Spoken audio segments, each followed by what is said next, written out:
আসসালামু আলাইকুম। সংবাদে আপনাদের সবাইকে স্বাগত। সংবাদ শিরোনাম।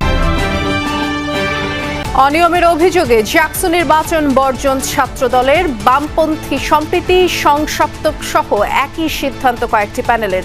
পরাজয় জেনে সরে গেছে বলছে শিবির।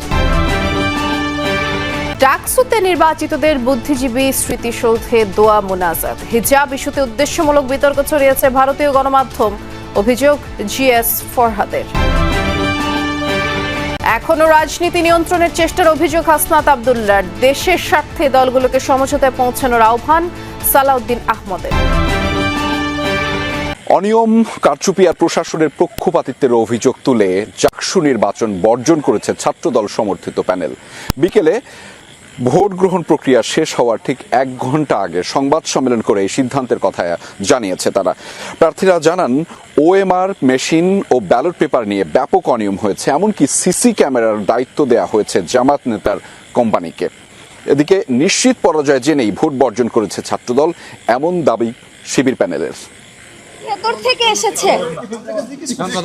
উত্তেজনা শুরু বেলা 12:30টার দিকে। জাহাঙ্গীরনগর বিশ্ববিদ্যালয়ের ফজিলাতুন্নেসা হলের দিকে ছুটতে দেখা যায় ছাত্রদল প্যানেলের প্রার্থীদের। অভিযোগ, ওই হলে ভোট কারচুপি হচ্ছে, কিন্তু সেটি যাচাই করতে গেলে জিএস প্রার্থী তানজিলা বৈশাখীকে ঢুকতে দেয়া হয়নি। তাই পরিস্থিতি যাচাই করতে সেখানে হাজির হন ছাত্রদলের ভিপি প্রার্থী শেখ সাদি হাসানও, সাথে গণমাধ্যম কর্মীরা। তাতেই বাধে বিপত্তি। নারীদের হলে পুরুষদের প্রবেশকে কেন্দ্র করে শিক্ষকদের সাথে ব্যাপক বাকবিতণ্ডা হয় শিক্ষার্থীদের। কিভাবে মেয়েদের হলে এভাবে আসছেন? নো জাল ভোট, নো জাল ভোট, কোনো জাল ভোট নাই। কালি দেওয়ার কথা ছিল প্রথমে, কিন্তু দিচ্ছে একদম শেষে গেটের বাইরে, তাও সেটা হচ্ছে উঠে যাচ্ছে।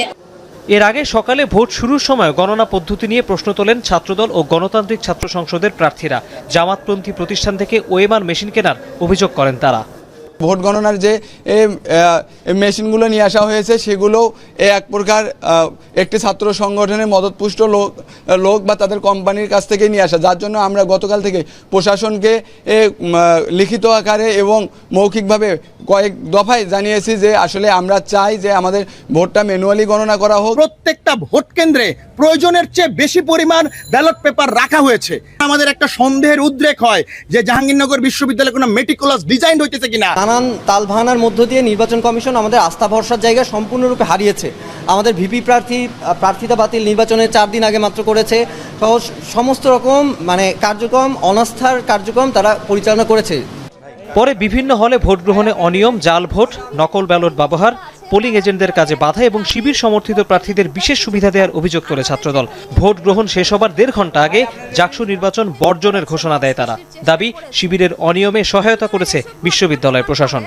জাকসু নির্বাচন সেটা টোটালি ইলেকশন ইঞ্জিনিয়ারিং করা হয়েছে, কোনোভাবে সুষ্ঠু নির্বাচন হচ্ছে না। এটা একটা পরিপূর্ণ কারচুপির নির্বাচন, প্রহসনের নির্বাচন। আমরা দাবি করেছিলাম জামাত নেতার ছাপানো ব্যালট বাদ দিয়ে নির্বাচন করতে। ভিসি ও রিটার্নিং অফিসার আমাদের দাবি মানেন নাই। তারা যে কারণে জামাত নেতার সাপ্লাই করা ওএমআর মেশিনে ভোট গণনা বন্ধ করেছে, সেই একই কারণে জামাতের সাপ্লাই করা ব্যালটে ফেয়ার ইলেকশন হচ্ছে না। বিকেলে এই ইস্যুতে একসাথে সংবাদ সম্মেলন করেন বঙ্গমাতা ফজিলাতুন্নেসা হলের প্রভোস্ট ও এজিএস প্রার্থী। দাবি, ছাত্রদলের অভিযোগ ভিত্তিহীন।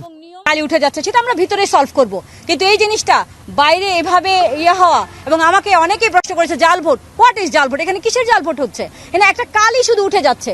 যদি সবকিছু স্থগিত থাকে, তা আপনারা তো বলতে পারেন না যে কারচুপি হচ্ছে। আর সিসিটিভি ক্যামেরা ফুটেজ চেক করলে দেখতে পারবেন যে কারচুপি হয়েছে কি হয়নি, সবকিছু লাইভ ওখানে দেখাইছে। ছাত্র শিবিরের দাবি, নিশ্চিত পরাজয় জেনে জাকসু নির্বাচন থেকে সরে দাঁড়িয়েছে ছাত্রদল। তারা নির্বাচন বর্জন করেছে। আসলে এটার একমাত্র কারণ তারা হচ্ছে শিক্ষার্থীদের ম্যান্ডেট পাচ্ছে না। শিক্ষার্থীদের সমর্থন না থাকার কারণে নিশ্চিত পরাজয়ের হয়ে যাবে সেটা বুঝে তারা আসলে নির্বাচন বয়কট করেছে বলে মনে করি। যে কেউ কোনো প্রার্থী বা কোনো দল বা প্যানেল আসলে বয়কট করলে আসলে নির্বাচনী প্রভাব পড়বে বলে আমি মনে করি না আর কি। নির্বাচনে বাকি যারা আছে বাকি সবার ফলাফল ঘোষণা হবে। বিকেলে জাকসু নির্বাচন বর্জনের সিদ্ধান্তের কথা জানায় সম্প্রীতির ঐক্য, সংসপ্তক পর্ষদ আর স্বতন্ত্র অঙ্গীকার পরিষদ। একই সাথে নির্বাচনের দায়িত্ব থেকে সরে দাঁড়ানোর কথা জানান বিএনপিপন্থী শিক্ষকরাও। 3 দশকের বেশি সময় পর অনুষ্ঠিত হলো জাকসু নির্বাচন। সকাল 9টা থেকে বিকেল 5টা পর্যন্ত চলে ভোট গ্রহণ।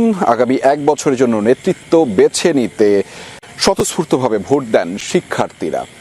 প্রার্থী ও ভোটারদের পদচারণায় মুখর ছিল ক্যাম্পাস। তবে দিনভর নির্বাচনের নিরপেক্ষতা নিয়ে প্রশ্ন তোলেন ছাত্রদল এবং বাকছাস সমর্থিত প্রার্থীরা, যদিও কোনো অনিয়মকে প্রশ্রয় দেওয়া হয়নি বলে দাবি ভিসি কামরুল আহসানের।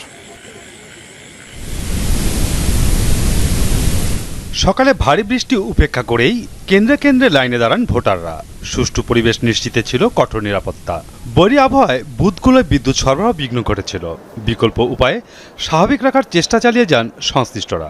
ভোট দিয়ে শিক্ষার্থীরা জানান আকাঙ্ক্ষার কথা। 33 বছর পর আর আমরা হয়তো আমাদের অনেক বাইরে হয়তো দিতে পারে না ভোট, কিন্তু আমরা দিতে পারছি, যে আমরা আসলে অনেক খুশি এই বিষয়ে। অনুভূতি হচ্ছে যে প্রথম ভোট দিব আমরা, ফ্রেন্ডরা মিলে যে আরো ফ্রেন্ডরা ওয়েট করতেছে, সবাই ভোট দিয়ে খুবই এক্সাইটেড। আমরা প্রত্যাশা করছি যে আমাদের ছাত্রদের প্রকৃত যে প্রেজেন্টেশনটা প্রশাসনের প্রয়োজন এটাই আসবে ইনশাআল্লাহ। যাদের মনে হয়েছে আমি ক্যাম্পাসের জন্য কাজ করবে, আমার ক্যাম্পাসের উন্নতির জন্য কাজ করবে, আমি তাদের ভোট দিয়েছি। এবার জাকসুতে মোট ভোটার 11,759 জন। নির্বাচনে ভিপি পদে 10 জন থাকলেও প্রার্থিতা নিয়ে জটিলতায় বাদ পড়েন অমর্ত্য রায়। 9 জিএস এর মধ্যে প্রচারণার শেষ দিনে নাম প্রত্যাহার করেন সৈয়দা অনন্যা ফারিয়া। এজিএস পুরুষ পদে 10 আর নারী পদে লড়েছেন 6 জন। এছাড়া বাকি 21টি পদে লড়েছেন একাধিক প্রার্থী। আইন শৃঙ্খলা সহ ভোটের সার্বিক পরিবেশে ছিল শিক্ষার্থীদের সন্তোষ। এত বছর পরে একটা জাকসু নির্বাচন, সেই জাকসু নির্বাচনে ভোট দিয়ে আগামী নেতৃত্ব নির্বাচনের জন্য তারা কিন্তু মুখিয়ে আছে। পরিবেশটা ভালো মনে হয়েছে, নির্ভেজাল মনে হয়েছে। পরিবেশ আজকে দেখতে পাচ্ছে সেটা খুব উৎসবপূর্ণ পরিবেশ, সবাই খুব উৎসাহের সঙ্গে ভোট প্রদান করতে যাচ্ছে। অবশ্য নিরপেক্ষতা নিয়েও প্রশ্ন তোলেন একাধিক প্রার্থী। নানা অনিয়মের অভিযোগ তুলে ধরেন তারা। ওএমআর মেশিন যেটার মাধ্যমে ভোট গণনা হবে, সেইটা যে প্রতিষ্ঠান থেকে কেনা হয়েছে বা যে প্রতিষ্ঠান থেকে আনা হয়েছে সেই প্রতিষ্ঠানের কর্ণধার একজন জামাত নেতা। আমরা তারপরে আবার শুনতে পারি যে আপনার যে ব্যালট পেপার, সেই ব্যালট পেপারটাও যে জায়গা থেকে প্রিন্ট করা হয়েছে সেটাও একটা জামাতের প্রতিষ্ঠান। ভিসি কামরুল আহসানের দাবি, কোনো অনিয়মকে প্রশ্রয় দেওয়া হয়নি জাকসু নির্বাচনে। বলেন, কোনো দলকে বাড়তি সুবিধা দেয়নি প্রশাসন। আমরা নির্বাচন কমিশনকে পরিষ্কার বলে দিয়েছি আমি, যে কোনো অবস্থাতে কোনো বিষয়ে কোনো ধরনের বিচ্যুতি শিক্ষার্থী নয়, প্রশাসনের পক্ষ থেকেও আমরা এটা গ্রহণ করব না। ফলে যেখানে যেখানে অনিয়ম ব্যত্যয় রয়েছে সেগুলো তাৎক্ষণিকভাবে সমাধান করার কড়া নির্দেশ দেওয়া হয়েছে, এবং অন্য কোনো ব্যত্যয় যদি ঘটে থাকে সেটা নিয়ম অনুযায়ী যা যা করা দরকার করব। বিশ্ববিদ্যালয়ের 21টি আবাসিক হলের প্রতিটিতেই ছিল ভোট কেন্দ্র। মোট বুথ 224টি। পোলিং অফিসার ও সহকারী মিলিয়ে ছিলেন 134 জন কর্মকর্তা। রায়ের বাজারে 71 শহীদ বুদ্ধিজীবী স্মৃতিসৌধে দোয়া মোনাজাত করলেন ডাকসুর নবনির্বাচিত ছাত্র শিবির প্যানেলের সদস্যরা। এর আগে জুলাই শহীদদের গণকবরে মোনাজাত শেষে বৈষম্যহীন ঢাকা বিশ্ববিদ্যালয় গড়ার প্রত্যয় ব্যক্ত করেন ভিপি জিএস। হিজাব নিয়ে প্রশ্ন করা হলে ভারতীয় গণমাধ্যম নিজেদের এজেন্ডা বাস্তবায়নে মিথ্যা তথ্য ছড়ানোর অভিযোগ করেন ডাকসু নেতারা। সিনেট ভবনে চূড়ান্ত ফল ঘোষণার সময় হিজাব হিজাব স্লোগান নিয়ে বিতর্কের বিষয়ে তাদের প্রশ্ন করা হয়। উত্তরে জানান, ভারতীয় মিডিয়া তাদের এজেন্ডা বাস্তবায়নে ছড়াচ্ছে বিভ্রান্তিকর তথ্য। বিশ্ববিদ্যালয়ে যে ড্রেস পরে যিনি হিজাব পড়তে চান তাকে আপনি পিছন থেকে এসে গোপনে এসে তাকে বিকৃত ছবি করবেন, অথবা তাকে ডিপার্টমেন্টে হেনস্থা করবেন, এই জিনিসগুলো বিশ্ববিদ্যালয়ে না চলা উচিত। সেই ভয়েসটা শিক্ষার্থীরা সেখানে রেজ করেছে ওই স্পেসিফিক ওই ইস্যুতে। এটাকে বিদেশি মিডিয়া বা স্পেসিফিক একটা দেশের মিডিয়া কেন এটা প্রেজেন্ট করছেন সব কিছু জানা সত্ত্বেও এটা তাদের এজেন্ডার ব্যাপার। তবে দেশীয় মিডিয়া যারা হাজির ছিলেন তারা তো সব কিছু দেখেছেন। আশা করি আমাদের দেশীয় মিডিয়ার ভাইয়েরা সবাই সত্যটা উপস্থাপন করেছেন আর কি। আনুষ্ঠানিকভাবে দায়িত্ব গ্রহণের পর ডাকসুতে শুরু হবে তাদের কাজ।